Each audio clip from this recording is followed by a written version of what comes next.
환영해 주셔서 감사합니다. 제가 오랜만에 교회에서 이렇게 여러분들 만나게 돼서 참 반갑고요.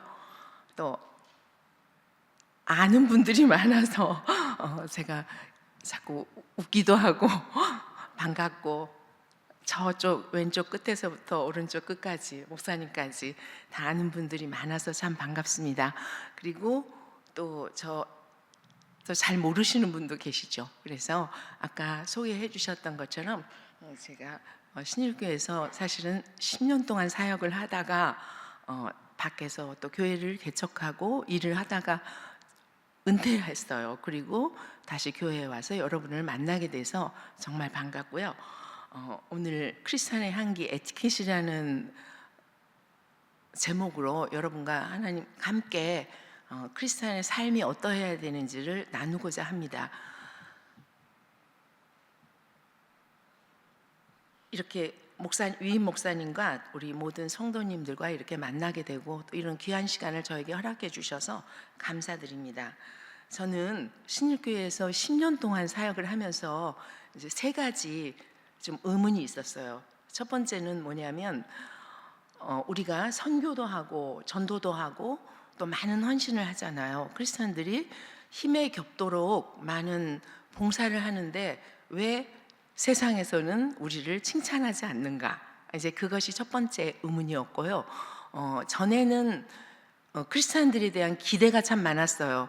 그런데 그 당시부터 그 세상 사람들이 왜 기독교인들이 그 본을 보이지 못하는가, 그리고 언행일치가 되지 않는다, 뭐 이런 얘기도 많이 했고 칭찬받지 못하는 것에 대한 아쉬움이 있었어요. 두 번째는 크리스찬들은 항상 하나님의 말씀을 듣잖아요. 그래서 우리의 마음 속에 예수의 마음, 예수님의 마음이 있고 또 하나님의 말씀이 있는데 이것들을 왜 향기로 표현하지 못하는가.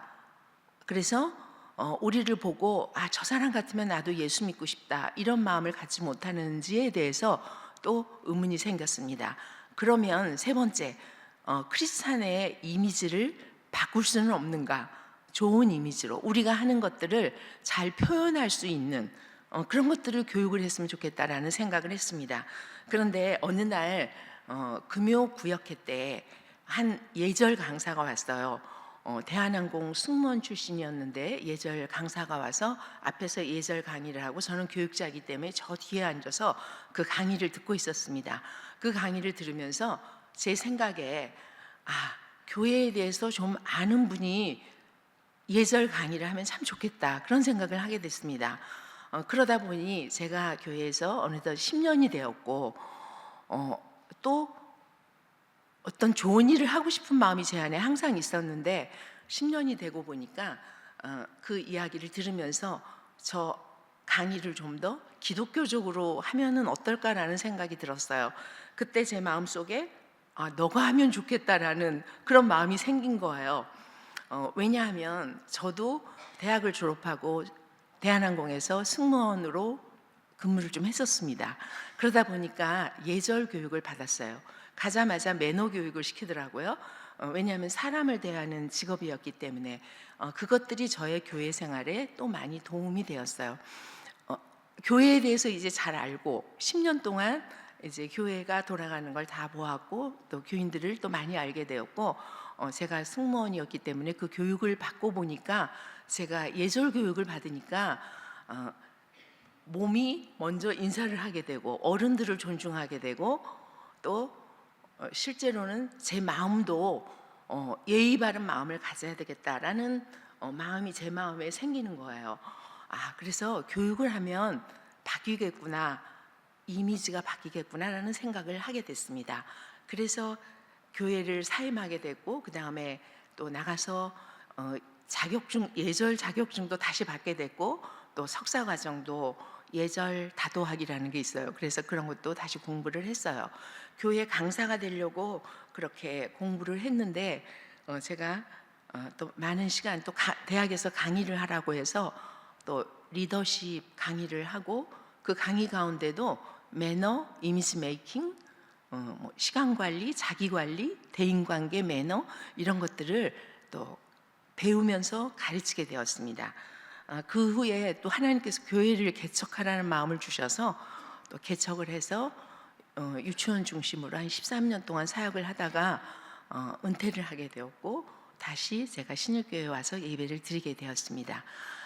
이러한 동기로 제가 크리스찬이 어떤 예절을 갖추면 좋을까라는 것을 생각하고 또 그런 강의를 하고 교회 예절 강의를 했는데, 어느 날 한 목사님께서 신년 재직 수련회를 하면서 기도를 했대요. 기도를 하셨는데, 이번에는 재직 수련회 강사를 불을 내리는 그런 강사를 보내주십시오라고 기도를 했다고 합니다. 그래서 우리 성도들이 그 강사를 통해서 뒤집어지고 엎어지고 깨어지고 불을 받는 그런 강사를 보내주시라고 그렇게 기도를 했답니다. 그런데 기도를 하는 가운데 하나님께서 전에 예절을 가르쳤던 어떤 분이 생각이 났다고 합니다. 근데 그분이 어디 있는지도 모르겠고 해서 수소문해서 저를 찾게 됐어요. 그래서 제가 가게 됐죠. 그래서 하나님께서 불을 내리는 강사를 찾았는데, 하나님은 저는 조용한 사람이잖아요. 불을 내리지는 못하는데 왜 저를 불렀을까 생각을 했죠. 그런데 제 생각에 이런 교육이 필요하구나라는 생각을 했습니다. 그래서 제가 그런 준비를 하고 있었기 때문에 그런 교육을 하게 됐고요. 그래서 오늘 제가 크리스찬의 향기 에티켓, 우리 안에 예수의 마음이 있는데 어떻게 표현할 수 있을까, 그것들을 교회 생활 중심으로 해서 같이 한번 생각해 보고자 합니다. 예수의 마음을 예수의 향기로, 크리스찬의 이미지를 바꿀 수는 없을까 생각을 하면서 우리가 신앙생활을 하는 단계를 생각을 해보았습니다. 먼저 교회를 갈 때 우리는 단정한 마음가짐과 몸가짐을 하잖아요. 그래서 어떤 마음으로 교회로 오십니까? 우리 마음을 잘 가다듬고 단정한 몸가짐을 가지고 교회를 오게 되죠. 사람들을 만나게 됩니다. 어떤 첫인상을 가지면 좋을까? 또 표정은, 그리고 복장은, 또 사람들을 만나면 인사를 하게 되죠. 또 대화하게 됩니다. 안내하게 되고, 또 그 이후에 우리는 예배당에 와서 예배를 드리게 됩니다. 그 이후에 또 교제를 하고 신방을 하기도 하고 문상을 하기도 하고 함께 식사를 하기도 하고 차생활을 하기도 하는데, 이 모든 과정에서 크리스찬의 이미지를 좀 더 품위 있게 만들 수는 없을까? 고린도전서 14장 40절에 보면 모든 일을 품위 있게 하고 질서 있게 하라고 하셨습니다. 그래서 품위 있는 크리스찬이 되려면 우리의 삶의 작은 것들을 하나씩 변화시켜 가면 좋겠다라는 생각이 들어서 이렇게 정리를 해보았습니다. 우리가 나가서 사람들을 만나면 나 한 사람을 보고 신일교회는 어떤 교회라고 정하게 됩니다, 사람들이. 그리고 크리스찬은 어떤 사람이야 라고 말하게 되는데, 많은 사람을 보고 그렇게 이야기하는 것이 아니고 나 한 사람을 보고 저 사람을 보니까 신일교회는 이런 교회 같아, 또 기독교인은 이런 사람들 같아, 이런 마음을 갖게 되기 때문에 나의 이미지가 중요하다는 거죠. 나 한 사람에게 이미지가 중요한데, 나의 이미지는 내적 이미지와 외적 이미지로 표현될 수 있죠. 우리는 내적 이미지는 예수의 마음을 가진 자들이고, 외적은 향기로, 우리의 삶으로, 생활신앙으로 표현해야 된다는 것. 우리 목사님 항상 말씀하시죠. 신앙생활이 아니고 생활신앙이 되어야 된다. 그래서 오늘 특별히 다룰 말씀은 에티켓의 정의에 대해서, 또 첫인상은, 표정은 인사 에티켓, 대화 에티켓, 이렇게 나눠서 우리가 오늘 같이 생각해 보려고 합니다. 그러면 크리스찬 에티켓, 에티켓은 무엇인가? 여러분들 대강은 알고 계시죠, 그죠? 예절이라고도 하고 에티켓이라고도 하고 매너라고도 하죠. 문화권에서 달라서 그 언어는 다르지만 내용은 비슷합니다. 에티켓 하면은 좀 더 규범적인 내용이고요. 매너는 상황에 따라 약간씩 바뀔 수 있는 그러한 내용이고, 예절은 동양에서 우리가 예절이라고 말하죠. 그런데 그래서 우리는 동일하게 거의 동일하게 생각하고 제가 필요에 따라서 그 언어를 사용하도록 할 겁니다. 예절은 자기 관리와 뭐죠? 대인 관계. 자기를 어떻게 관리하느냐. 예수의 마음을 예수의 향기로 사람들을 대할 때 어떻게 표현할 수 있는지. 그래서 예절은 기본적으로 자기를 관리하는 것과 인간관계에서 어떻게 자기를 표현하는 그러한 내용입니다. 동양의 예절은 자기 관리의 중심을 가지고 있고 서양의 예절, 에티켓, 매너는 대인관계, 공공 질서나 사회생활을 중심으로 행하게 됩니다. 그러나 이 세 가지는 예절은 세 가지 덕목을 가지고 있는데 그 외에도 많지만 세 가지 어떤 의미를 가지고 있냐면 배려와 존중과 사랑. 세 가지 뭐라 그랬죠? 배려와 존중과 사랑이라는 덕목을 가지고 있습니다. 그래서 거의 동일한 의미라고 봅니다. 콜롬비아 대학교에서 경영대학원에서 최고 경영자들의 성공의 가장 큰 요인을 성공에 영향을 준 요인이 무엇인가 통계를 냈더니 93%가 대인관계 매너라고 말했다고 합니다. 그러니까 같은 공부를 하는 사람들끼리 실력은 비슷하잖아요. 그런데 성공의 요인은 대인관계 매너라는 거죠. 그래서 우리에게도 사람들에게 인정받기 위해서는 대인관계 매너가 중요하다는 겁니다. 제가 논문을 썼는데 대학원에서 논문을 썼어요. 신학대학원생의 예절 수행과 목회자 역할 준비도. 그래서 예절 수행도가 높으면 좋은 목회자가 될 수 있는가를 연구를 했더니 예절 수행도가 높을수록 좋은 목회자가 될 수 있다 이렇게 나타났고요. 또 신학대학원생들이 예절 교육이 중요하다라고 생각했던 퍼센트는 95%였습니다. 그리고 예절 교육이 필요하다라고 말했던 퍼센트는 83%였습니다. 그래서 좋은 목회자가 되기 위해서도 예절 수행이 필요하다는 것을 알게 됩니다. 통계적으로도 알게 되고 제가 사실은 예절을 가르쳐야 되겠다고 생각했던 것은 성도들도 중요하지만 목회자들이 더 예절이 발라야 된다라는 생각을 신일교회 10년 동안 제가 있으면서 생각했던 겁니다. 왜냐하면 목회자들은 리더죠. 그리고 오늘 모이신 청지기들도 리더입니다. 그래서 리더들이 예절이 더 필요하다는 거죠. 왜냐하면 다른 사람들이 보고 따라하기 때문에. 그래서 우리가 본이 되어야 된다는 것을 말하고 있고 그러면 예절은 그 한문의 의미로 보면 예를 갖춘 절차 이런 거죠. 예의에 관한 모든 절차와 질서. 그런데 그 예절은 신을 대하는 것처럼 정성껏 행동하는 것을 의미합니다. 우리는 예배를 드리는 예배자들이잖아요. 예배의 한문의 의미를 보면 예를 갖추어 절하는 것이다 이렇게 말하고 있잖아요. 그 의미를 같은 예를 갖추어서 그 절차 또 예절도 신을 대하는 것처럼 정성껏 대하는. 예배는 정장복 교수님의 정의에 의하면 예배의 정의 한번 같이 읽어볼까요? 시작. 신을 신앙하고 숭배하면서 그 대상을 경배하는 행위 및 그 양식 이렇게 정의를 했어요.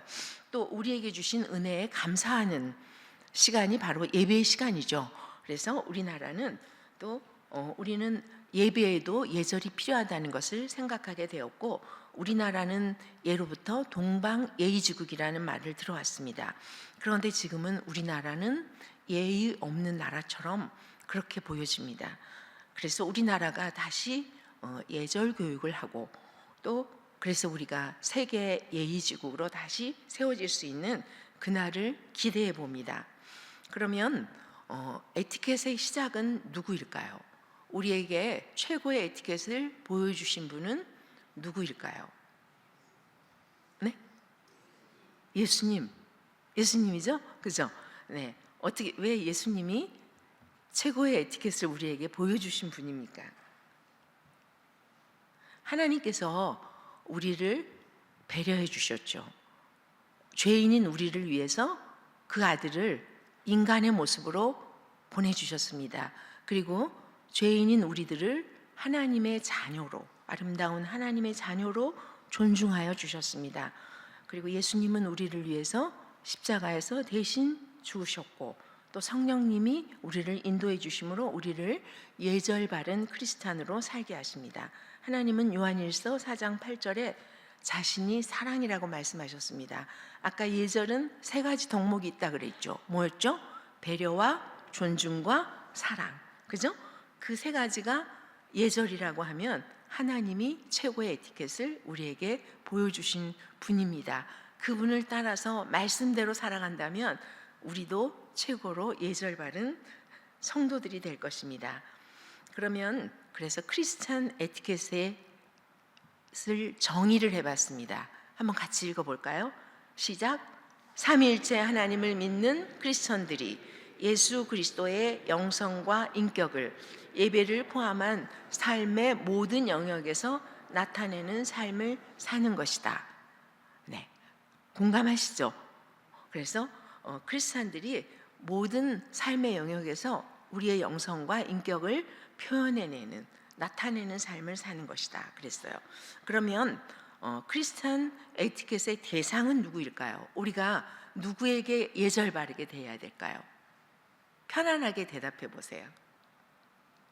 누구에게?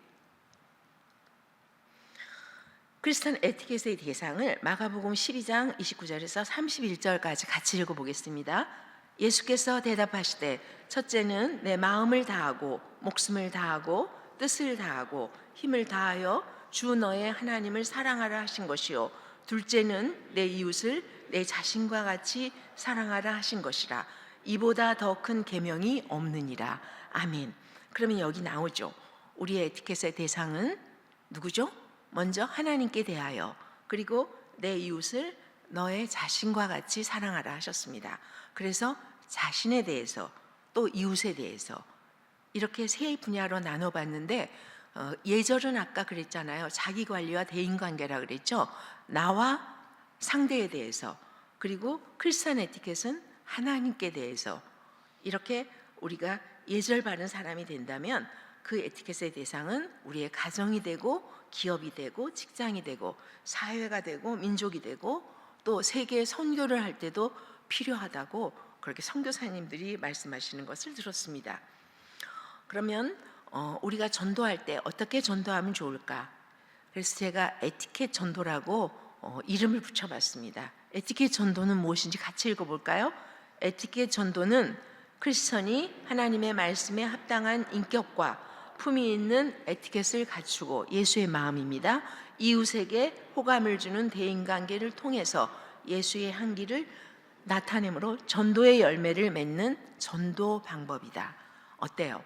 우리가 좋은 매너를 가지고 사람들을 대하면 저 사람 같으면 나도 교회 가고 싶다라는 마음이 생길 겁니다. 저 사람이 다니는 교회라면 나도 다니고 싶다. 이런 마음을 갖게 하려면 내적으로는 성숙한 성품, 베드로전서 1장 4절에서 7절까지 보면 우리에게 신성한 성품, 신의 성품을 닮은 자가 되라고 하십니다. 신성한 성품은 믿음의 덕을, 덕의 지식을, 지식의 절제를, 절제의 인내를, 인내의 경건을, 경건의 형제우애를, 형제우애의 사랑을 더하라 이렇게 말씀하셨습니다. 이러한 성품을 우리가 갖추고 또 갈라디아서 5장 보면은 성령의 열매를 말씀하시는데 9가지 열매는 사랑과 희락과 화평과 오래 참음과 자비와 양성과 충성과 온유와 절제죠. 이러한 열매를 우리 안에 품고 있는 우리들이 그것들을 잘 표출할 때, 잘 나타낼 때 사람들이 저 사람 같으면 나도 저 교회에 다니고 싶다 이런 느낌을 갖게 될 것이다. 그래서 우리는 예의 바른 전도를 해야 된다. 에티켓 전도를 해야 된다.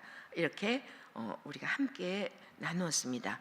그러면 크리스찬 에티켓에 대해서 우리가 함께 보았고 이제 두 번째는 첫인상.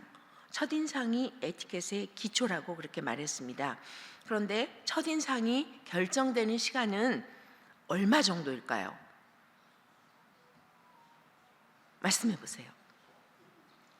네? 3초. 네, 상담이 맞습니다. 네, 첫인상이 결정되는 시간은 보는 사람에 따라 다를 수는 있지만 보통 3초라고 얘기를 해요. 저 사람은 어떤 사람 같다. 제가 여기서 뵈니까 많은 분들이 저를 알고 계시니까 저에 대해서 첫인상을 말하기는 좀 어렵겠죠. 많이 봤기 때문에. 근데 처음 본다면, 제가 여기 섰다면 저분은, 제가 딱 올라오면 저분은 어떤 분 같다. 뭐 하는 사람 같다. 딱 그런 직감이 있잖아요. 사람에게는 그런 직감이 있고 초두 효과가 있어요. 스냅스 현상이라 그래가지고 3초 안에 저 사람은 어떤 사람 같다라고 스스로 결정을 하는 거예요. 그리고 3초 안에 결정이 되는데 나쁜 첫인상을 갖게 됐어요. 그러면 회복되는 데는 얼마나 시간이 걸릴까요? 좀 많이 걸리겠죠. 어렵겠죠. 김하식 집사님, 얼마나 걸릴까요? 3년. 길게 잡으셨어요. 그래서 네, 그렇게 오래 걸리나요? 네, 좋습니다. 잘하셨어요. 6 내지 40시간이라 그래요. 통계적으로는, 그죠? 일반적으로는. 반기문 전 유엔 총장이 이미지 관리를 했다 그래요. TV에서 보면 항상 약간 웃는 얼굴이죠. 그래서 40이라고 하는데 그분이 사람을 만나면 4초 안에 그 인상이 결정되기 때문에 4분 동안 밝은 이미지를 유지한다고 합니다. 왜냐하면 40시간이 걸리기 때문에, 나쁜 첫인상을 회복하는 데는 40시간이 걸리기 때문에 그러한 마음으로 친절하려고 애썼고 또 열심히 또 사람들을 만나면서 좋은 인상을 주려고 노력했다라는 것을 제가 책에서 봤습니다. 혹시 미인 대칭 비비불이라는 말을 들어보신 분 계세요? 혹시 기업에서 장로님 안 들어보신 분 혹시 한번 손을 들어주시면. 네, 미인 대칭, 그러니까 미인 대칭이 뭘 것 같아요? 미인은 대칭이, 얼굴이 대칭이 돼야 되나? 그죠? 근데 미인 대칭, 이거는요 카네기 연구소에서 연구한 모토인데, 행복과 기업과 가정, 어떤 단체에서나 공동체의 행복과 성공의 비결입니다. 그러면 미인 대칭은 하라는 거거든요. 미는 뭘까요? 먼저 미소하라, 먼저 웃어라, 상대에 대해서. 그 다음에 이는 뭘까요? 그러면 먼저, 이제 알겠죠? 인사하라. 그래서 대는 먼저 대화하라, 먼저 말을 시키라는 거죠. 불편하지 않도록 칭찬, 먼저 칭찬하라. 비비불은 하지 말라는 거예요. 첫 번째, 비난하지 말라. 비난하지 말고 이해하라. 왜 그랬는지 상대에 대해서 비난하지 말고 이해하라. 또 두 번째 비는 비평하지 말라. 비판하지 말라는 거죠. 비판하지 말고 협력하거나 좋은 제안이 있으면 제안을 해주라는 겁니다. 몇 주 전에 목사님이 설교를 하는데 민수기 12장 설교를 하셨어요. 미리암과 아론이 모세를 비방했다, 이 말씀을 하셨잖아요. 그래서 저는 이 생각이 났거든요. 비방하지 말고 이해하고 협조하고 또 좋은 제안이 있으면 제안을 하라, 이런 내용이었어요. 제가 목사님 말씀을 들으면서 맞다, 비평하지 말고, 성경에도 이 말씀이 있구나. 비평하지 말고 비난하지 말고 그 상대를 이해하고, 모세가 구스 여인하고 결혼해서 비방했던 그런 내용이 있었잖아요. 그래서 이해하거나 제안하거나 좋은 이야기를 해주고 협력하는. 그리고 불은 뭘까요? 불평하지 말라. 불평하지 말고 긍정적으로 생각하고 오히려 감사하라, 이런 내용이에요. 우리의 가정에서도 적용하고 또 직장에서, 특별히 교회 안에서 미인 대칭 비비불만 실천이 된다면 문제가 없겠죠. 그죠? 서로 인간관계에서 문제 없고 성공할 수 있는 비결입니다. 한번 잘 생각하시고 실천하면 좋겠습니다. 인상이 바뀌면 사람이 바뀌잖아요. 그리고 운명이 바뀌어요. 왜냐하면 인상이 바뀌면 만나는 사람들이 바뀌기 때문에. 또한 면접에서 말하기를 첫인상이 마지막 인상이다 그렇게 말해요. 왜냐하면 아까 나쁜 첫인상이 회복시키는 데는 아까 3년이 걸린다고 하셨잖아요. 시간이 많이 걸리기 때문에. 그래서 첫인상이 마지막 인상이라는 생각으로 좋은 첫인상을 갖도록 노력해야 된다라고 우리는 볼 수 있습니다. 미국의 사회심리학자이며 교수인 커뮤니케이션의 대가입니다. 알버트 메러비언의 첫인상의 법칙이에요. 첫인상을 볼 때 시각적인 요소가 있고 청각적인 요소가 있고 언어적인 요소가 있는데 시각적인 요소가 첫인상에서 55%를 좌우한다는 겁니다.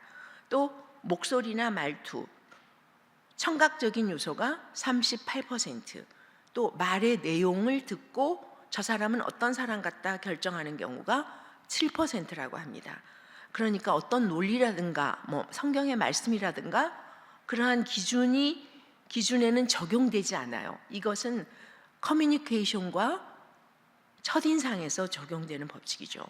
시각적인 요소는 뭐예요? 외모, 표정, 복장, 태도.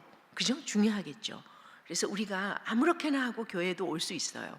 그러나 좋은 복장은 아니더라도 내가 가지고 있는 것 중에 청결하고 단정하게는 올 수 있잖아요. 그래서 외모도 스스로 가꾸는 것에 따라서 좋은 표정을 가질 수도 있고 또 태도도 우리의 태도도 중요하다는 거죠. 사람들이 첫인상을 볼 때 55%가 시각적인 요소를 보고 청각적인 요소가 몇 %예요? 38%. 목소리나 말투를 듣고 말의 내용을 듣고 아, 저 사람은 어떤 사람 같다라고 결정하는 것은 7%라는 겁니다. 사람에 따라서 또 교제를 해보면 더 좋은 사람도 있죠. 훨씬 만날수록 좋은 사람이 있고 또 처음에 더 좋았는데 나중에 좋지 않은 사람도 있어요. 사귀어보니까. 그런데 여기서 말씀드리는 것은 첫인상에 대해서만 말씀드리는 겁니다. 첫인상도 중요하죠. 그러면 첫인상의 중요성. 좋은 첫인상은 얼굴과 외모가 예뻐서가 잘못됐네요. 아니라 진실한 마음에서 우러나온다. 그렇죠? 우리의 마음이 얼마나 아름다운지가 중요하다는 거죠. 내면의 모습을 어떻게 자연스럽게 표출하느냐에 따라서 첫인상이 좌우된다. 밝고 긍정적인 이미지를 심어줄 수 있는 첫인상이 중요하다. 그러면 신일교회를 바라보는 첫인상은 어떨까요? 생각해 봐야 되겠죠. 아, 교회를 바라볼 때 외부에서 아, 신일교회는 어떤 교회 같아? 목사님이 지난 시간에 말씀하셨어요. 브랜드 가치에 대해서. 우리의 가치를 더 높여야 되겠죠.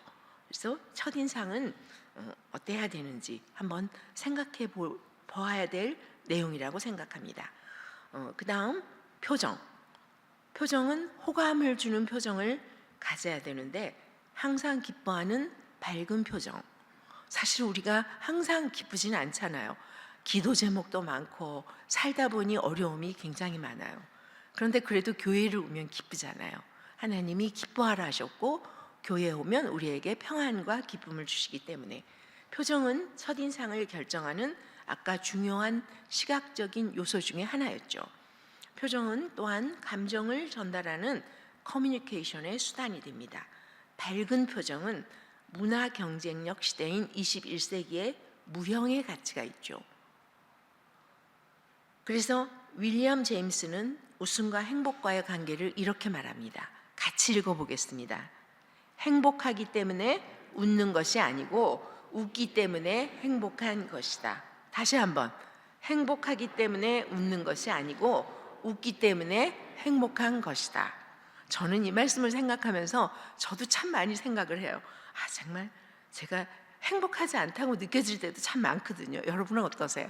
그렇죠? 우리가 하나님이 계시고 예수님이 계시고 성령님 계시니까 이렇게 행복하게 사는 것이지 우리의 삶의 환경들은 그다지 행복하지 않은 일들이 계속해서 일어나요.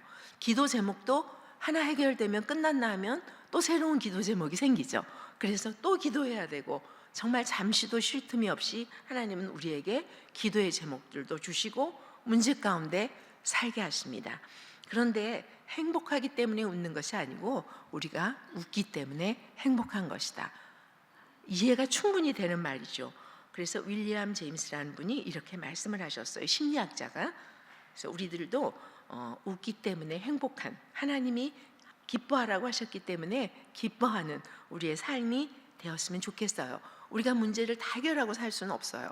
문제 가운데 살아가면서 어떻게 내가 행복하게 살 수 있을 것인가를 결정하는 것이 우리의 선택이라는 겁니다. 그러면 자신감 있는 표정, 긍정적인 마음에서 긍정적인 표정이 나온다, 그렇게 말했죠.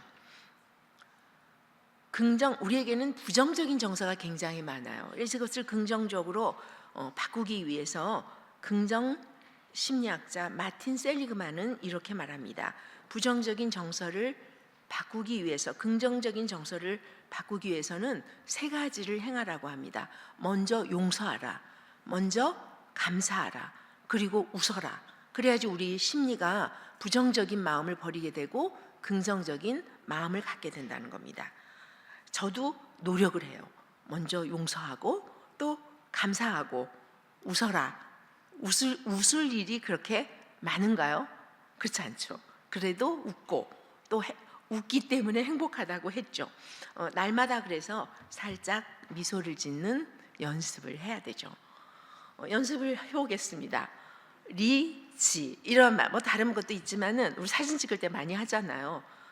예쁘지, 멋있지, 그죠? 여자분들은 예쁘죠. 남자분들은 멋있어요. 또 지 끝나면 하나님 아버지, 우리가 기도를 많이 하면 좋은 표정을 가질 수 있겠죠. 울면서만 기도하지 마시고 감사하는 기도. 또 하나님께도, 우리가 아이들이 계속 울면서 징징거리면 밉잖아요. 하나님 감사합니다라고 웃으면서 하나님 아버지를 부르면 얼마나 기뻐하실까 생각을 해봤어요. 그래서 한번 연습을 해보겠습니다. 우리가 웃을 때 윗니가 몇 개 정도 나오면 가장 자연스럽게 웃을 수 있을까요? 박은경 장관님, 윗니가 몇 개 정도 나오면 자연스럽게 웃을 수 있을까요? 그래, 6, 7개 맞추셨어요. 그죠? 8개예요. 8개라고 해요. 8개인데 우리가 평소에 8개가 입의 구조에 따라서 어떤 분은 입이 크니까 또 많이 나올 분도 있고 또 잘 안 되시는 분도 있죠. 그러니까 평소에 연습을 해야 되죠. 10개 정도 운니가 나오도록 계속 연습을 하면 일상적으로 웃을 때도 8개 정도 나올 수 있다는 거죠. 연습을 많이 해야 되겠죠. 아침에 일어나서 거울을 보면 자고 나면 예쁘지 않잖아요. 그래도 거울을 보고 한번 웃어보세요. 다른 모습이 앞에서 보일 겁니다. 아직은 내가 괜찮아, 예쁘지, 멋있지 하고 한번 웃어보세요. 이를 한번 10개 정도 내놓고 한번 입을 벌려보세요. 윗니를, 여기서 보니까 꽃이 핀 것처럼 너무나 아름다우세요. 윗니를 10개 정도 벌리고 웃으면 보통 때 일반적으로 우리가 8개 정도 보이게 웃을 수가 있어요. 입의 구조상 더 많이 보이는 사람도 있고 또 잘 어려운 분도 있어요. 그렇지만 항상 거울을 보고 연습을 해보시면 더 밝은 표정을 지을 수가 있겠죠. 그래서 입모양뿐이 아니고 눈도, 또 마음의 미소를 전달할 수 있는 우리 성도들이 됐으면 좋겠습니다. 또 외모에 대한 자신감이 아닌 표정에 대한 자신감을 우리가 가질 수 있었으면 좋겠습니다. 혹시 내 표정이, 볼까요? 어때요? 완전 달라졌죠? 네. 그러니까 똑같은 사람인데 표정을 우리가 잘 연습하면 달라질 수 있다는 거죠. 그래서 아름다운 미소들, 다르죠. 이제 이번에는 4번째로 인사 에티켓 같이 보겠습니다. 인사는 우리가 일상적으로 인사하죠. 인사는 예의 마음을 친근한 말과 행동으로 표현하는 것입니다. 인사의 의미는 첫째는 절하는 의미로 상대방에 대해서 공경을 표현하는 것. 두 번째, 사교의 의미로 이름을 교환하고 명함을 교환하고 자기를 소개하는 것. 안부의 의미로 축하하기도 하고 어려움을 당했을 때 위로해주는 말과 행동. 네 번째, 답례의 의미로 감사하는 마음을 전달할 때 우리는 인사를 하게 됩니다. 좋은 인사에 5가지 포인트가 있습니다. 인사를 할 때 인사는 누가 먼저 합니까? 인사는 내가 먼저, 어른이 먼저, 아이가 먼저. 요즘에는 젊은 사람들이 참 인사를 안 해 이런 말도 많이 하잖아요. 그런데 인사는 먼저 보는 사람이 하는 겁니다. 내가 먼저. 그래서 내가 보면 내가 먼저 인사하고 상대가 보지 못했을지라도 먼저 하는 겁니다. 두 번째, 상대를 향하여 한다. 상대를 향한다는 것은 몸이 그 방향을 향해서 인사하는, 이렇게 향해서 바라보고 하는 인사를 말하는데, 목사님들이나 또 우리 재직들은 사실은 교인들을 많이 만나다 보면 인사하고 있는데 또 옆에 또 아는 분이 지나가고 이럴 때 참 어렵잖아요. 그렇지만은 이제 기본적인 것은 상대를 향해서 한다라고 하면 알면 되겠고요. 세 번째는 아이 컨택, 눈을 보고 한다. 다른 데를 쳐다보고 인사하면 좀 불편한 마음이 들겠죠. 네 번째, 밝은 얼굴로 한다. 다섯 번째, 상황에 맞는 인사를 한다. 좋은 인사는 인간관계와 교제의 시작이 됩니다. 인사의 5가지 포인트 알려드렸죠. 인사는 내가 먼저, 상대를 향하여 한다, 눈을 보고 한다, 밝은 얼굴로 한다, 상황에 맞는 인사를 한다. 그러면 성경에서 가장 인사를 잘하는 사람은 누구일까요? 퀴즈. 박금옥 장로님. 제가 막 물어보죠. 힌트를 드리겠습니다. 인사를 잘하는 사람이 믿음도 좋다. 믿음의 조상 아브라함. 이제 맞추셨습니다. 아브라함. 왜 아브라함이 인사를 잘할까요? 성경 창세기 18장 1절에서 4절을 보면 아브라함이 햇볕이 나는데 문가에 앉아 있습니다. 그런데 앞에 세 사람이 나타나요. 그 세 사람을 보자, 그들을 보자 장막문에 앉아 있다가 곧 달려가서 영접하여 몸에 땅을 굽혀 인사합니다. 아까 인사의 5가지 포인트 알려드렸죠. 아브라함이 보여준 인사 에티켓의 5가지 포인트는 내가 먼저 그 상대를 보고 곧 먼저 일어나서 달려나갔다 그랬죠. 또 상대를 향해서 달려갔고 그들을 바라보고 갔습니다. 또 밝은 표정으로 갔겠죠.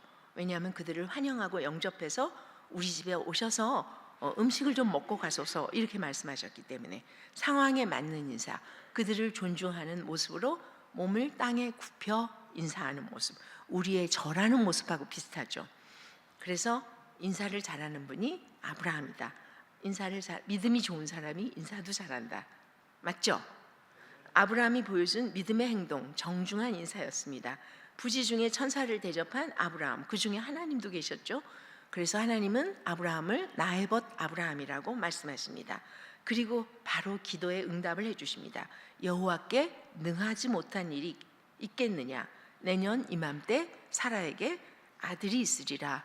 또 응답하셨고 너는 나의 벗이다. 그리고 내가 너에게 내가 계획한 것들을 알려주겠다고 하면서 알려주시는 내용이 그 다음에 나오죠. 이제 여러분이 이렇게 손을 맞잡고 있는 모습을 많이 봤을 겁니다. 공수라고 합니다. 공수의 의미는 절을 하거나 어른 앞에서 두 손을 모아 앞으로 잡는 공손한 자세를 말합니다. 평상시에는 여성은 오른손이 위로, 남성은 왼손이 위로 가도록 잡습니다. 손을 잡을 때는 손을 이렇게 네 손가락을 모으고 손을 이렇게 낍니다. 그래서 이 손이 배꼽에 오도록, 여성은 오른손이 위로. 한번 해볼까요? 앉은 자리에서 여성은 오른손이 위로, 남성은 왼손이 위로. 평상시에. 그래서 배꼽 앞에 이렇게 잡는 거죠. 남성은 왼손이 위로. 그런데 밑에 보면 장례식에는 반대로 잡는다. 그렇게 돼 있죠? 장례식에. 그러니까 어려운 일을 당했을 때는 반대로 잡아요. 반대로 잡는데 여성은 왼손이 위로, 남성은 오른손이 위로.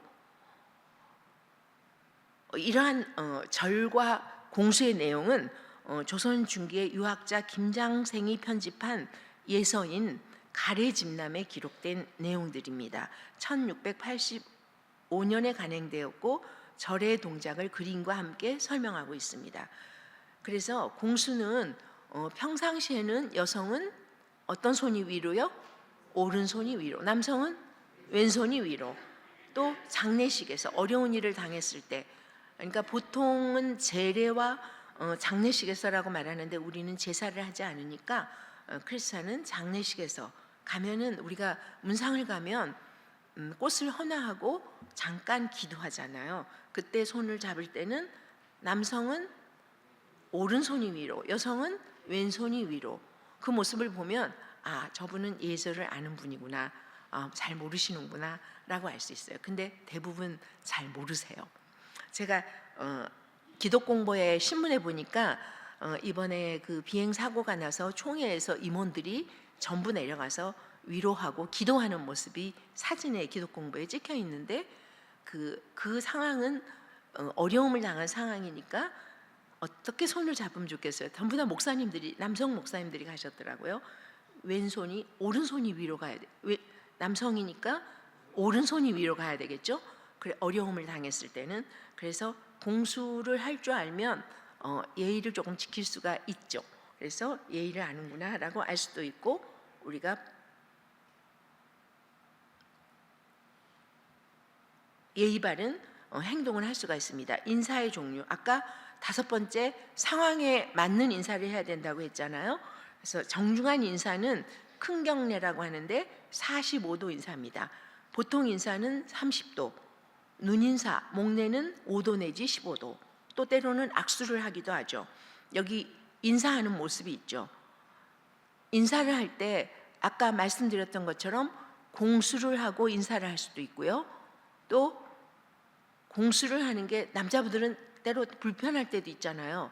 손을 붙잡는 게. 그럴 때는 손을 결안을 하나 잡는 것처럼 그 정도 손을 잡고 바지 옆선에 붙이고 인사하시면 됩니다. 그죠? 그렇게도 할 수 있고 이제 편한 대로 하시면 되는데, 인사의 종류는 정중 인사는 45도, 보통 인사는 30도, 목례는 5도 내지 15도, 또 때로는 우리가 악수를 하기도 하죠. 교회에서 만나면 많이 악수하죠. 왜냐하면 분주한 상황이니까. 악수는 바른 자세로 악수한다. 그리고 오른쪽 손을 허리선에서 잡고 상대의 눈을 보면서 2-3번 흔들면서 악수합니다. 너무 아프게 손을 잡거나 느슨하게 잡는 것도 결례입니다. 의식 행사 외에는 장갑을 벗고 악수합니다. 악수는 누가 청하냐면 서양의 문화이기 때문에 높은 사람이 청한다라고 생각하시면 됩니다. 연장자가 연하자에게, 상급자가 하급자에게, 또 여성이 남성에게 먼저 청한다. 이것은 기본적인 에티켓이지만 실제로 우리가 교회 생활에서는 반가우니까, 너무 친하고 반가우니까 뭐 여성이 남성이 거의 같이 반가우니까 악수하고 하죠. 청하기도 하죠. 근데 기본적으로는 이렇게 악수할 수 있습니다. 좋은 인사의 4단계를 보겠습니다. 먼저 사람을 만나면, 상대방을 만나면 아까 아이 컨택을 하고 밝은 얼굴로 인사한다 그랬잖아요. 상대방을 만나면 반가운 얼굴로 눈을 본다. 그리고 공수를 하거나 아까 바지 옆선에 결안을 한 개 잡은 것 듯한 손을 바지 옆선에 붙이고, 그리고 인사를 하거나, 그리고 인사를 하는데 이제 공수, 인사 이렇게 우리가 인사를 해볼 건데요. 인사를 할 때 4단계로 1단계 하나, 둘, 셋, 넷 제가 구령을 하면서 우리가 인사를 해보려고 합니다. 1단계는 몸을 숙이는 단계고요. 2단계는 잠깐 멈추고 3, 4단계는 천천히 올리는 단계입니다.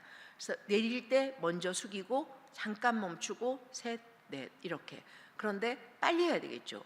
하나, 둘, 로봇처럼 하면 안 되니까 이것들을 연습을 하면 할 수가 있겠죠. 그리고 밝은 얼굴로 눈을 보고 안녕하세요 인사하면 됩니다. 먼저 인사할 수도 있고 말로 할 수도 있고 또 바쁠 때는 인사하면서 할 수도 있습니다. 오늘 인사를 우리가 연습을 해볼 건데요. 오늘 2분을 모셨습니다. 앞으로 좀 나와주세요. 이세준 장로님과 이장숙 권사님입니다. 이세준 장로님은 제가 지난해 보니까 새가족 교육을 하시더라고요. 그래서 새가족을 만나니까 인사를 잘 하셔야 되겠다 생각을 했고, 우리 이장숙 권사님은 제가 20년 만에 돌아왔더니 20년 전에도 교구장이었는데 만나니까 지금도 교구장이라고 하세요. 25년, 30년 교구장을 하셨대요. 교구장님들이 인사를 잘해야 될 것 같아서 제가 두 분을 특별히 모셨습니다. 그래서 인사를 같이 할 텐데 우리 모든 재직들도 같이 일어나서 인사를 연습하도록 하겠습니다. 좋은 인사의 4단계. 여기서 하나, 둘, 셋, 넷 그것을 제가 4단계로 봤고요. 상대방과 먼저 반가운 얼굴로 눈을 본다. 반가운 얼굴로 눈을 보고 약간 밝은 얼굴로 아까 우리 연습해봤죠. 윗니가 8개 나오도록 그렇게는 하지 않더라도 밝은 얼굴로 표정으로 상대를 바라보고 이제 제가 공수하고 인사하면은 인사하면서 하나, 둘, 셋, 넷 제가 할 겁니다. 그러면 하나, 둘, 셋, 넷 이렇게. 그래서 먼저는 정중한 인사를 해보겠습니다. 정중한 인사는 몇 도라고 했죠? 45도. 그래서 정중한 인사를 할 건데 먼저는 남성들은 평상시에 공수가 어떤 왼손 잘하세요. 정국재 집사님 왼손이 위로 잘하셨어요. 지금 보니까 여기서 지금 다 봤어요. 잘하고 계십니다. 그러면 먼저 인사는 공수 인사 하는데 첫 번째는 45도 숙이는 걸 정중한 인사로 해보겠습니다. 같이 보면서 연습을 많이 해오셨어요. 하겠습니다. 공수 인사 하나 둘 셋 넷 안녕하세요. 인사해보죠. 말로도. 이번에는 30도 보통 인사 해보겠습니다.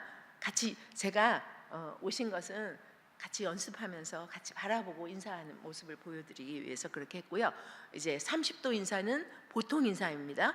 보통 인사 같이 만났어요. 그러면 손 지금 잠깐 바로 하시고 공수 인사, 공수 인사 하나 둘 셋 넷 안녕하세요.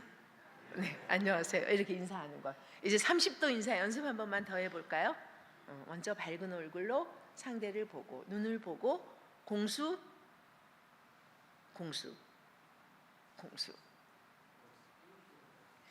공수 하시고 인사 하나 둘 셋 넷 안녕하세요.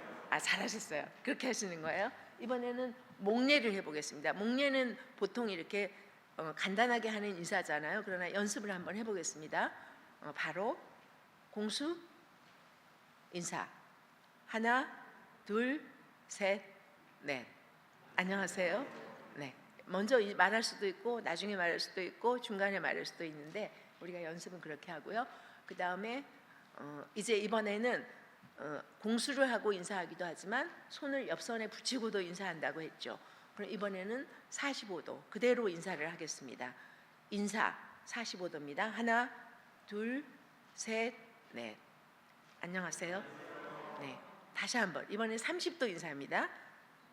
공사하지 않고 그대로 인사 하나 둘 셋 넷 안녕하세요. 네, 잘하세요. 아주 잘하세요. 그다음 이번에 목례 한번 해보겠습니다. 5도 내지 15도 인사 인사 하나 둘 셋 넷 안녕하세요.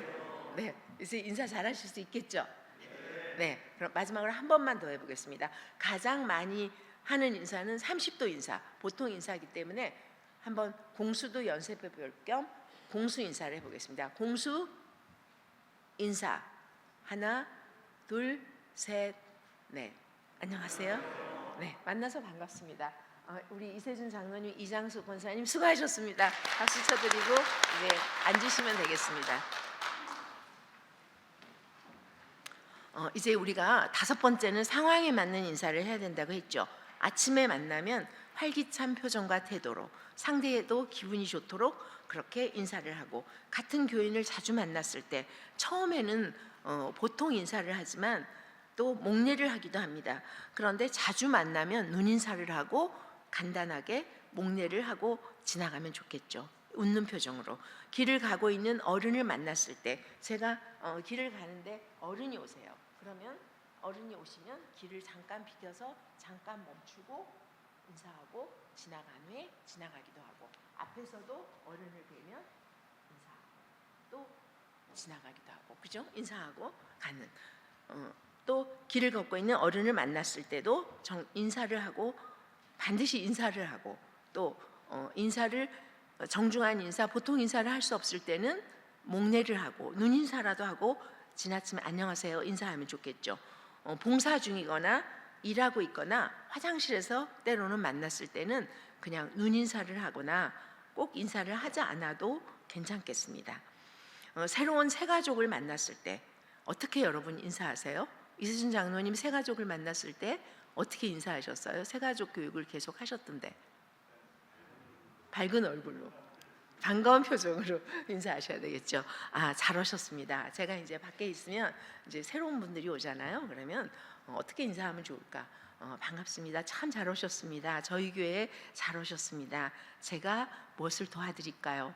또 혹시 목사님을 만나서 인사하고 기도하도록 해드릴까요? 뭐 이렇게도 할 수 있고, 또 새가족 교육이 있는데 안내해드릴까요? 할 수도 있고, 또 좋다고 하면 바로 안내해드리면 되겠죠. 교구 목사님을 안내해드릴 수도 있고 또 새가족 교육을 받을 수 있도록 또 해드릴 수도 있고, 아니면 아직은 좀 더 예배를 드려보고 결정할게요 하면은 예배를 잘 드리시라고 말하고, 다음에 오실 때도 우리 교구장님들, 구역장님들 항상 밖에 계시잖아요. 다음에 오실 때도 제가 꼭 여기 있으니까 한번 저를 만나주세요. 기다리고 있겠습니다. 라고 친절하게 해주는 게 좋겠죠. 신일교회의 이미지를 나은 사람을 통해서 보여줄 수 있는 시간이기 때문에 특별히 새가족을 만났을 때는 더 친절하게 대해야 되겠죠. 예배와 봉사를 마쳤을 때는 수고하셨습니다. 애쓰셨습니다. 다음에 또 뵙겠습니다. 감사합니다.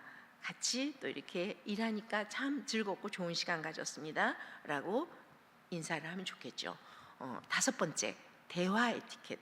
우리가 말하는 게 굉장히 중요하죠. 그래서 은혜로운 입술은 은쟁반의 금사와 같은 그러한 말을 우리가 해야 되겠죠.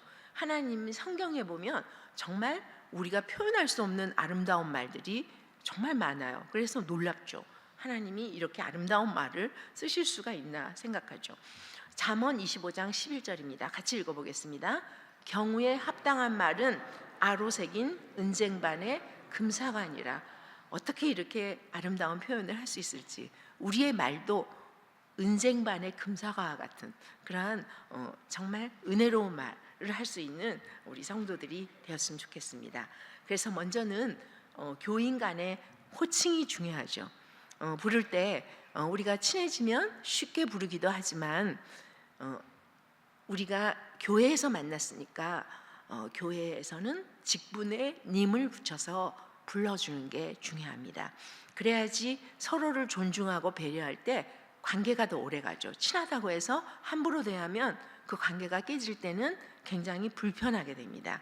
그래서 부부간이 가까이 할 수 있는 거리가 있고, 친구가 가까이 할 수 있는 거리가 있고, 사회적인 거리가 있어요. 가까이 할 수 있는 거리, 또 교회에서 성도들 간의 거리도 있죠.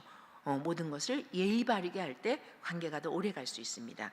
직분에 님을 붙여서 목사님, 장로님, 집사님, 권사님, 형제님, 자매님, 성도님, 이렇게 존대어를 사용하는 그러한 언어를 우리가 교인 간의 호칭을 사용해야 할 것입니다. 또 크리스찬의 대화 예절에는 말을 하는 예절도 있지만 말을 듣는 에티켓도 있습니다. 그래서 말을 어떻게 하면 잘할 수 있을까? 또 듣는 에티켓은 어떻게 하면 좋을까? 이 내용까지는 오늘은 못할 것 같아요. 그래서 우리가 크리스찬의 대화 예절은 잘 들어주는 것, 경청하는 것, 그리고 그 말을 듣고 공감하는 것, 그럼으로써 우리에게 소통이 이루어지죠.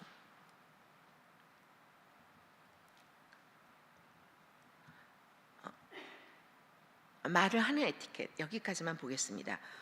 말을 시간이 괜찮아요? 네. 시간이 50분까지 그래서 괜찮습니까? 말을 하는 에티켓. 말을 할 때는 분명하고 간결한 내용으로 얘기를 해야 되죠.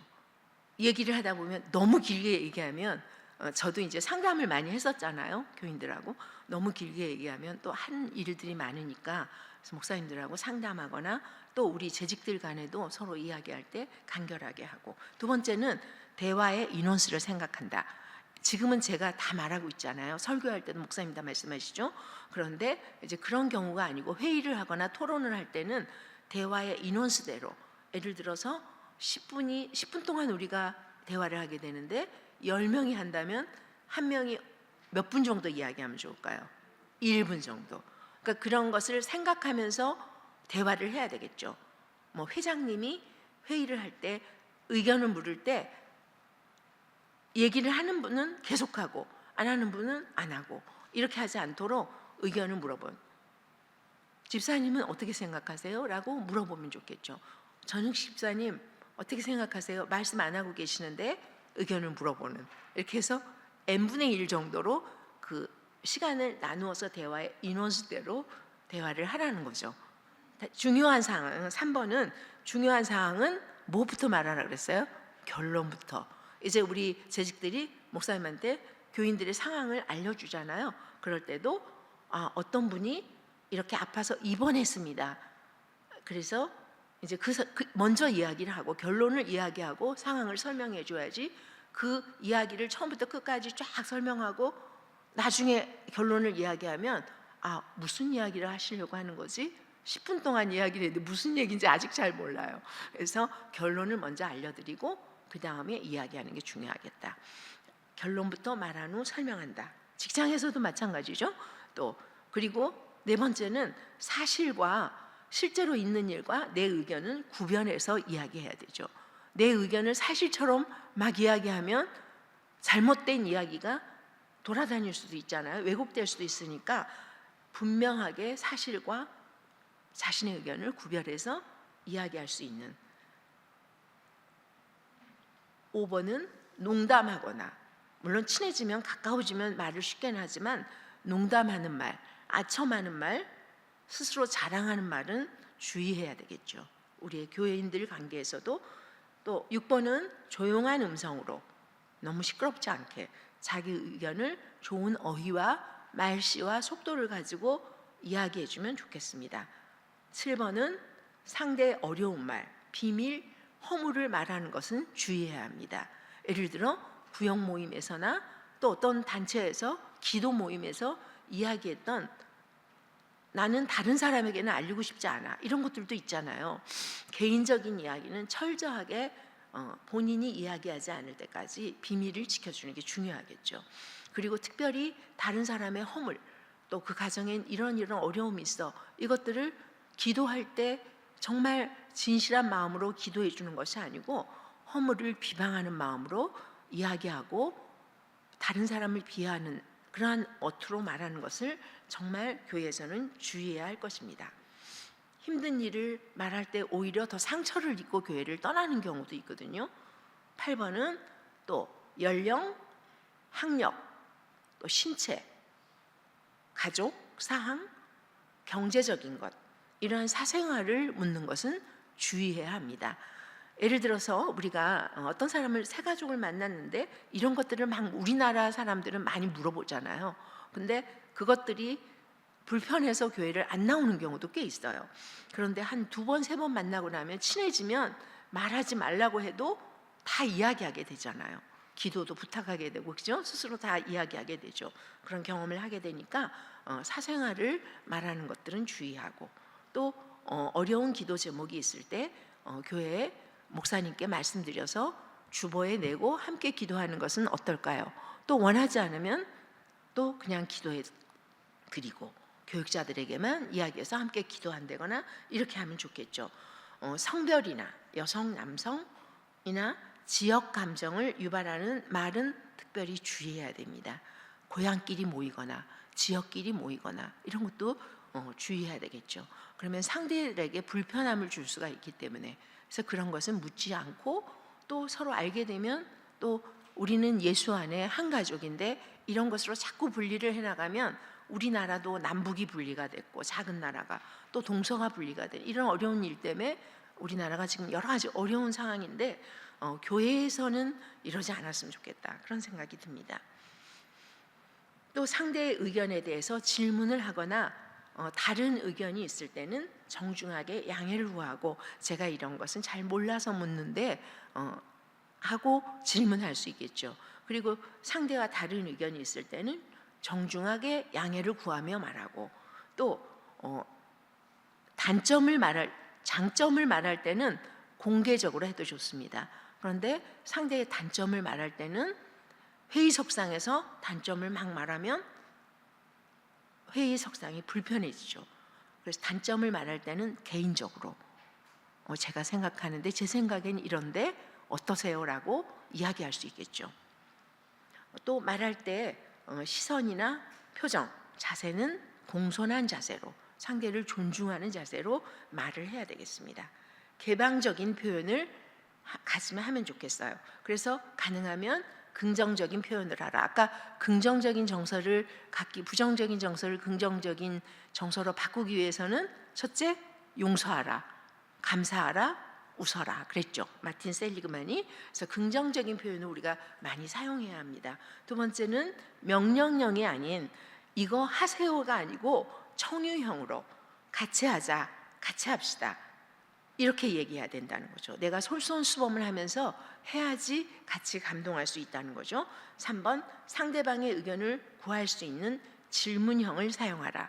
상대의 의견을 묻고 집사님은 어떻게 생각하세요? 라고 먼저 물으면 의견을 들을 수 있잖아요. 질문형을 사용하는 게 좋습니다. 직설적인 표현이 아닌 완곡한 표현으로 상대와 대화하는 게 좋겠죠.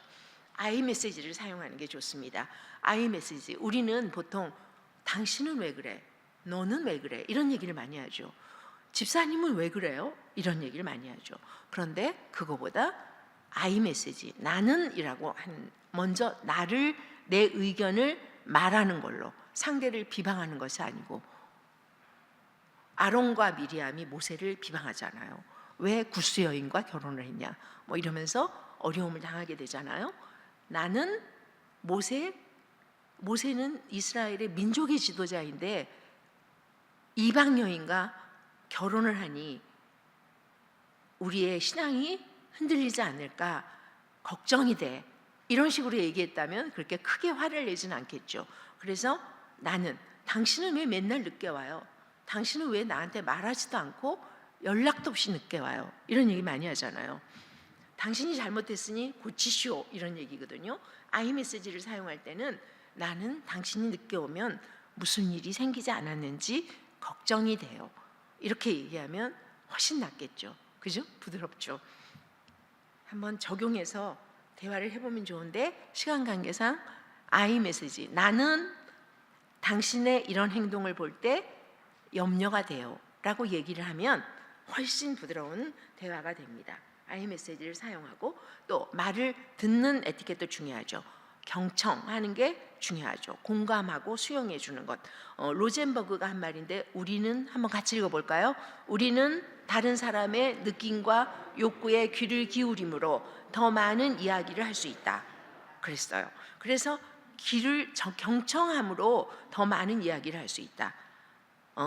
이병철 삼성회장이 그 자녀들에게 계속 내린 휘호가 경청이라고 합니다.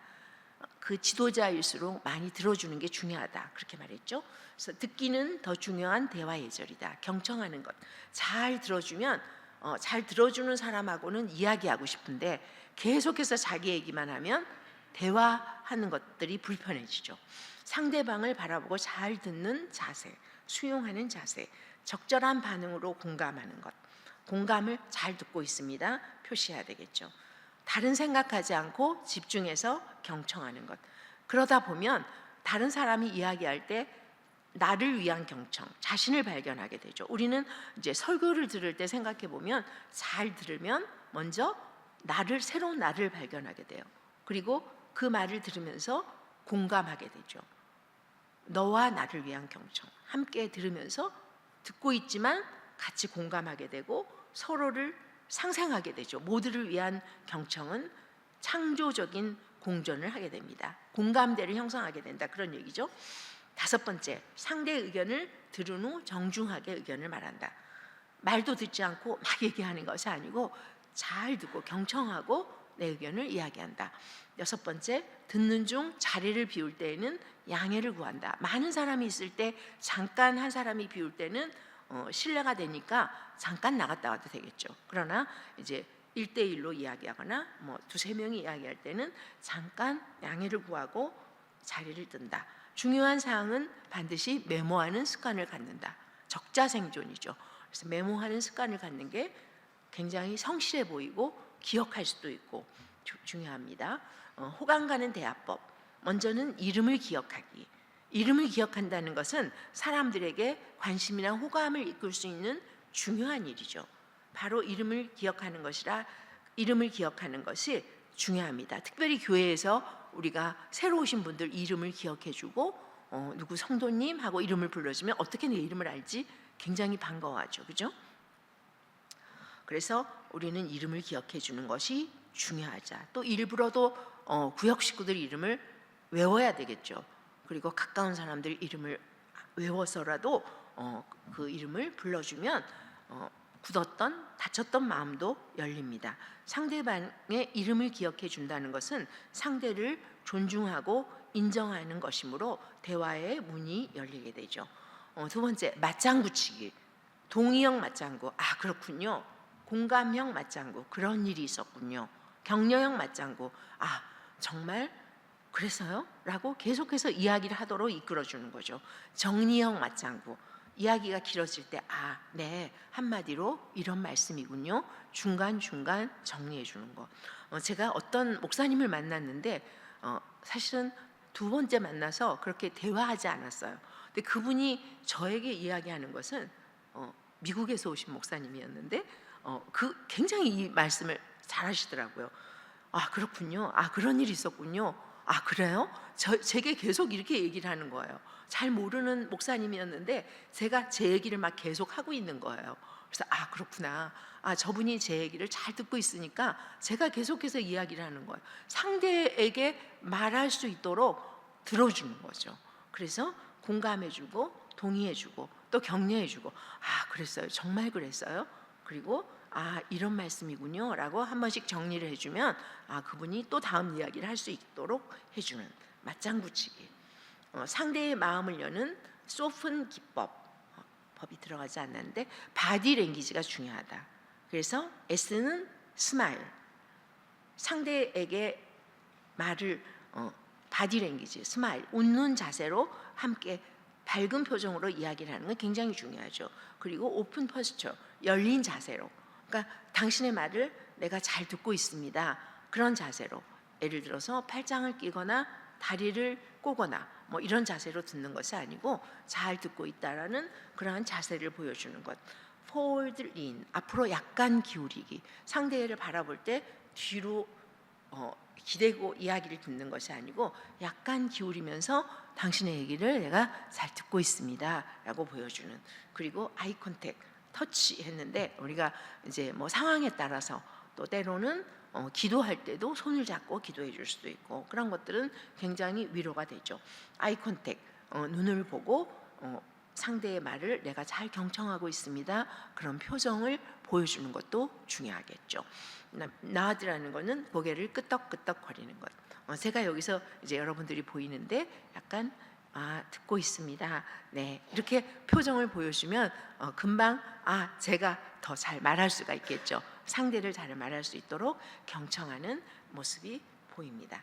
그래서 이렇게 우리가 호감 가는 대화법을 봤는데 호감 가는 대화법 또 한 가지는 1, 2, 3 화법이라고 합니다. 1, 2, 3 화법은 6번 말할 수 있는데 1만큼 말하고 2만큼 듣고 3만큼 아까 맞장구 치는 거 있잖아요. 맞장구 쳐주는 거죠. 그래서 1, 2, 3 화법은 내가 6번 대화할 수 있는 그 중에 한 번 말하고 상대의 말을 들어주라는 거죠. 훌륭하게 말하는 사람보다 훌륭한 경청인이 보다 대화를 잘 이끌어 갈 수 있다는 겁니다. 두 번째, 쿠션 언어라 그랬죠. 쿠션은 뭡니까? 없어도 되긴 하지만 있으면 굉장히 훨씬 편리해지죠. 그래서 그 말을 사용하면 훨씬 대화가 말랑말랑하게 부드러워지죠. 쿠션처럼. 그래서 쿠션 언어를 사용합니다. 죄송하지만, 실례합니다. 바쁘시겠지만 괜찮으시다면, 번거로우시겠지만 이런 일을 좀 해주실 수 있을까요? 라고 부탁한다면 부드러운 대화가 이어질 수 있겠죠. 칭찬하기, 상대를 칭찬하는 대화법. 칭찬할 때는 우리가 없는 것을 칭찬하면 들으면 기분이 좋아요, 안 좋아요? 별로 안 좋죠. 아닌데 칭찬하면, 그죠? 그래서 구체적으로 칭찬을 하는 게 중요하고 실제로 사실을 칭찬하는 게 중요하겠죠. 근데 구체적으로 칭찬을 해주고, 또 두 번째로 보니까 소유보다 재능. 참 좋은 물건을 가지셨네요 라고 보다는 좋은 성품을 가지셨네요. 그리고 잘하실 수 있는 거 있잖아요. 정말 잘하시네요. 말씀을 가르치는 것도 잘하시고, 기도도 잘하고, 또 우리가 재능이 있잖아요, 각자. 그리고 또 교회를 청결하게 하는 것이라든가 자신이 가진 그 재능을 칭찬해 줄 때 우리는 훨씬 더 기쁘다는 거죠. 또 세 번째는 결과보다 과정을 칭찬해 주는 것. 물론 결과는 좋은 성과를 거두지 못했지만 최선을 다해서 일하셨기 때문에 정말 잘하셨습니다. 그리고 그동안 정말 애쓰셨습니다 라고 말할 수 있겠죠. 결과가 나쁘다고 해서 우리가 열심히 했는데 성과가 없다고 해서 그 결과를 가지고 비난하는 것이 아니고 과정을 보고 칭찬해 주는 그러한 언어가 중요하다는 겁니다. 그리고 사적인 것보다 좋은 칭찬은 공개적으로 해주면 훨씬 모두를 기분 좋게 해줄 수 있다는 겁니다. 그리고 아까 그랬죠. 좀 부족한 것들은, 아쉬운 것들은 개인적으로 조언해 주는 게 더 중요하다 그랬어요. 그리고 다섯 번째는 객관적인 입장에서 우리가 칭찬하는 게 중요하죠. 그래서 우리가 내 개인적인 생각보다는 여러 사람들이 공감할 수 있는 내용을 칭찬해 주는 게 더 우리에게 필요하다는 겁니다. 그래서 오늘 예수의 마음을 예수의 향기로 표현하는 멋진 신일의 성도님들이 되시도록 우리가 다섯 가지를 봤습니다. 첫 번째, 에티켓은 무엇인가? 그리고 첫인상, 표정, 인사 에티켓, 그리고 대화 에티켓. 우리가 배운 것들을 작은 것이라도 우리가 실천함으로써 나를 보고 신일교회를 평가하는 우리의 이웃들에게 나 한 사람이 정말 품이 있는 크리스찬이 되고 또 예수의 마음을 향기로 전할 수 있는 크리스찬이 되어서 크리스찬의 긍지를 가지고 하나님이 우리를 얼마나 사랑하시고 배려하시고 존중하고 사랑해 주셨던 것들을 우리가 기억하면서 내가 얼마나 소중한 존재인지, 그리고 다른 사람에게도 하나님께 대해서도 이웃에게 대해서도 우리의 그 사랑을, 그리고 또 예수님의 사랑을 전하는 우리의 신일의 멋진 성도님들이 되시기를 간절히 바랍니다. 네, 여기까지 오늘 강의를 마치겠습니다. 감사합니다. 같이 인사 한번 하도록 하겠습니다. 앉아서 그냥 하죠. 우리 공수 인사 한번 하고 마치겠습니다. 공수 인사, 보통 인사, 30도 인사 하고 마치겠습니다. 감사합니다. 수고하셨습니다.